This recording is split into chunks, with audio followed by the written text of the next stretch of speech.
اللهم صل وسلم وبارك على سيدنا محمد وعلى آله وصحبه أجمعين. بحبكم في الله، أحلى متابعين في الدنيا. أنا النهاردة بقى طلبوا مني البصارة وعملتها بقى، وزي ما انتوا شايفين كده مدلعة على الآخر أهو. بصوا المنظر عامل ازاي، تحفة. ولا ريحتها بقى جميلة جميلة جميلة.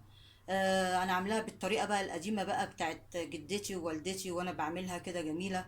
ما فيش إضافات جديدة عليها. وهتعجبكم دلوقتي ولادنا اللي طالعين ما بيعرفوهاش، انت اما تعمليها هتعجبكم بقى وهتعجبهم، وهيقولك اعملها لنا على طول. ولو عجبتكم ما تنسوش بقى ايه تقولوا لي بقى انها عجبتكم ان شاء الله. وما تنسوش بقى لاول مره يشوف القناه يعمل لي بقى يفعل لي الجرس، ويعمل لي لايك وشير ويشترك في القناه ان شاء الله. وهنا زي ما انتم شايفين كده المكونات اهي بتاعت البصاره. دول انا قلت للراجل هات ربع، عطاني ب5 جنيه زي ما انتوا شايفين كده.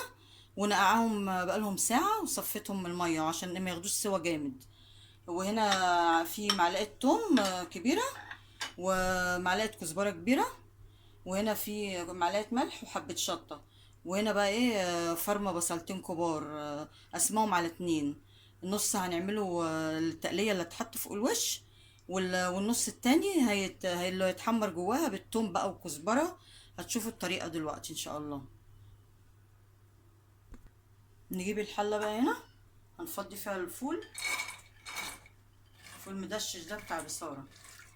انا البصارة دي طلبوها مني والنهاردة بقى بعملها، اللي هي بقى ايه بتاعت جدتي بقى وجدتكم بقى وبتاعت زمان. مفيهاش اضافات جديدة بقى، نفسها هي مفيهاش اضافات جديدة. هنحط المية، هنغطيها بالمية كده زيادة شوية عشان ايه تستوي بيها. وهنا بقى هنحطه ايه عليها بصلاية كده، نقطعوها على 4 ونحطوها عليها، نرفعوها على النار بقى. وهنا اهو حطيناها على النار اهو. اول ما تغلي غلوة هنورجوا الغطا عشان بتفور هي قبل ما تستوي زي ما انتم شايفين كده. ودلوقتي اهوت حطينا البصل على العين التانية اهوت. ودلوقتي اهوت حطينا الطاسة. هنعمله بقى ايه البصلاية اللي هنحمروها هنحطها فوق الوش الاول، كوباية زيت. كوباية الزيت دي هنقلوا منها نحمروا بيها البصل اللي هو هيتحط فوق وش البصارة.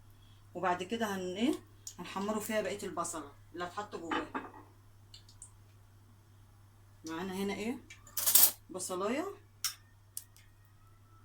زي ما انتم شايفين كده، نحطها في الزيت.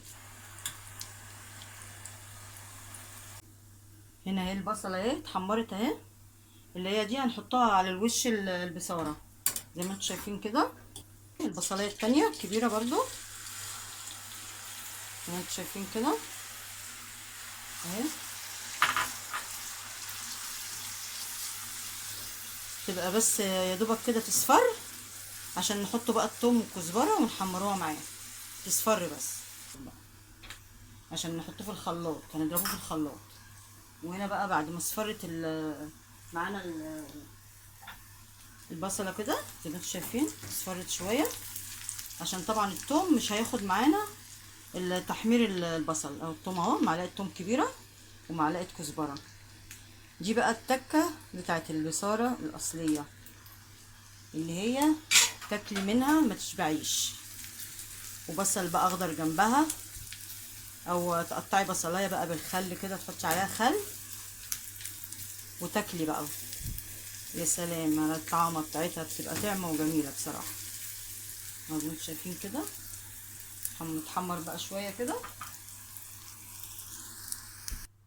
ودلوقتي ايه بعد ما استوت الفول اهو استوى، هنحطه بقى في الخلاط ونضربه في الخلاط ينعم بقى في الخلاط وبيتقل زي ما انتم شايفين كده. ودلوقتي بقى بصوا بعد ما ضربت الفول المدشش في الخلاط اهوت بقى ناعم خالص اهوت. وهنا البصله بقى اللي فيها الثوم والكزبره اهي خلاص اهي تعتبر كده ايه دخلت على التحمير خلاص. زي ما انتم شايفين كده الريحه بقى ما اقولكمش عليها بقى، عشان حمرت البصله مع الكزبره مع الثوم عاطيه بقى ريحه ما اقولكمش على الريحه على جمالها بقى. انا شامه بقى هنا ما تنسوش يا حبايبي بقى، اللي ما شافش القناه بتاعتي قبل كده وشافها هيشوفها دلوقتي ان شاء الله، يعمل لي بقى لايك بقى للقناه، ويشترك في القناه بقى عشان يوصلوا كل الاكل الجديد بعمله. انتوا شايفين كده. هنحط بقى هنا بقى ايه البصله اللي احنا عملناها ايه عليه.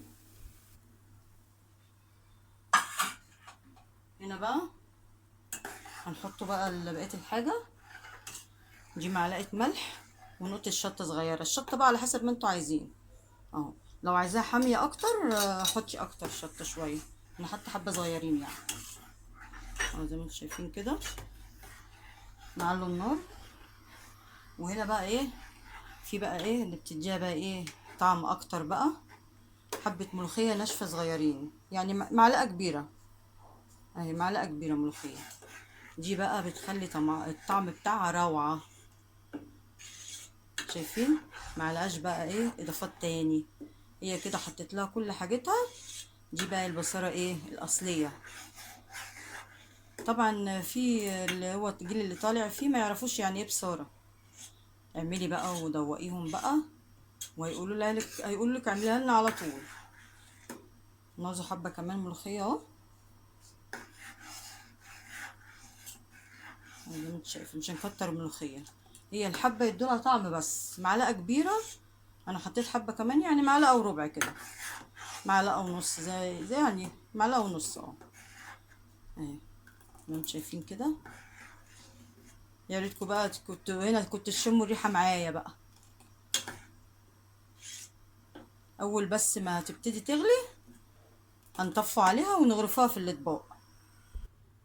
بصوا بقى بعد ما غرفنا البصاره وعمل 4 اطباق، بس انا عامله 3 اطباق والطبق التاني ساده مش هنحط عليه تقليه. بص بقى بعد ما اتدلعناه بقى، طبق بصاره متدلع على الاخر. بصوا بقى ريحتها جميله وطعمها جميل، ودي الاصليه بقى معلهاش اضافات جديده. وجربوها وهتعجبكم جدا، حتى ولادكم لو ما كانوش بياكلوها هياكلوها وهتقولوا لي، وان شاء الله تبعتوا لي بقى وتقولوا لي ايه رايكم فيها. وانا مش هكبر الا بيكم. فاللي ما شافش القناه قبل كده وشافها دلوقتي يحط لي بقى لايك بقى.